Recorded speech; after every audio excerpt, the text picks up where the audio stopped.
तो बिल्कुल अलग तरह से उनसे व्यवहार करते थे, नियमों से नहीं बल्कि अपनी बुद्धि से।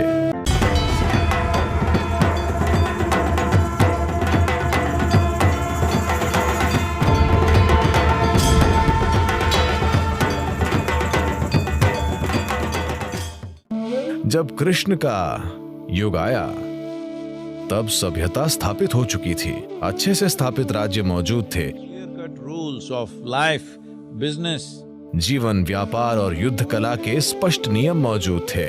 पर कुछ मुट्ठी भर लोग कानून को अपने हाथों में ले रहे थे, उसे अपनी इच्छानुसार तोड़ मरोड़ रहे थे और मनचाहा कर रहे थे। क्योंकि देखिए, जब कानून मौजूद नहीं होता तो आपको उसके साथ एक तरह से बर्ताव करना होता है। जब कानून मौजूद होता है और हर कोई जानता है कि कानून क्या है, पर वे चालाकियां सीख लेते हैं, तब इसे अपराध माना जाना जरूरी है। तो आप अपराध फैलने पर क्या करते हैं और आप अपराधी के साथ क्या करते हैं? मैं फर्क बताने की कोशिश कर रहा हूँ। कोई ज्यादा फर्क नहीं है, पर मैं कोशिश कर रहा हूँ। क्योंकि एक व्यक्ति कानून के हिसाब से नहीं चलता क्योंकि उसके मन में कानून की कोई समझ नहीं है। दूसरा व्यक्ति अपराधी है, वो जानता है कि कानून क्या है, पर वो जानबूझकर कानून तोड़ रहा है। ठीक है, केवल परिस्थितियों की मजबूरी के कारण नहीं, बल्कि वो अपनी इच्छा से कानून तोड़ रहा है।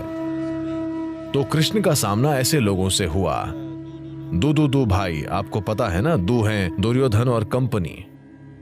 ये वे लोग हैं जिन्हें अच्छे से पता है कि कानून क्या है, पर वे जानबूझकर कानून तोड़ रहे हैं। तो बिल्कुल अलग तरह से उनसे व्यवहार करते थे, नियमों से नहीं बल्कि अपनी बुद्धि से, कई बार चालाकी से भी। युद्ध में उन्होंने बहुत चालाकी की, क्योंकि वे जानते हैं कि अगर नियमों से लड़कर उन्हें जीतने दिया जाएगा तो वे लोगों को एक न्यायपूर्ण शासन नहीं देने वाले। वे वही करेंगे जो वो चाहते हैं। ठीक है, चाहे जो हो, वे वही करेंगे जो वो चाहते हैं। वे लोगों के साथ इंसाफ नहीं करेंगे, तो वे उनके साथ एक अलग तरह से व्यवहार करते हैं। तो वहां हमें ये देखने की जरूरत है, अपने युग के हिसाब से वे ठीक तरीके से काम कर रहे हैं, इसी तरह हमारे युग के हिसाब से भी हमें ठीक तरीके से काम करना चाहिए। आज कानून 100% स्पष्ट है।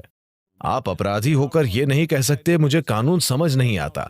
हमारा पूरा ध्यान इस बात पर होना चाहिए कि सभी के मनों और दिलों में संविधान स्थापित हो। ये बहुत महत्वपूर्ण है, क्योंकि सभी की खुशहाली वही है। अगर मैं अपना संविधान लिखूं और आप अपना संविधान लिखें, तो यहाँ कोई भी अच्छे से नहीं जी पाएगा। अगर हम इस देश का सबसे बड़ा हित चाहते हैं और लोगों की सबसे बड़ी संख्या की खुशहाली चाहते हैं, तो हमें एक कानून से चलना होगा। ये बहुत महत्वपूर्ण है। कृष्ण का युग अलग था, हमारा युग पूरी तरह से अलग है। तो आज हमें अपने मौजूदा समय के हिसाब से चलना चाहिए।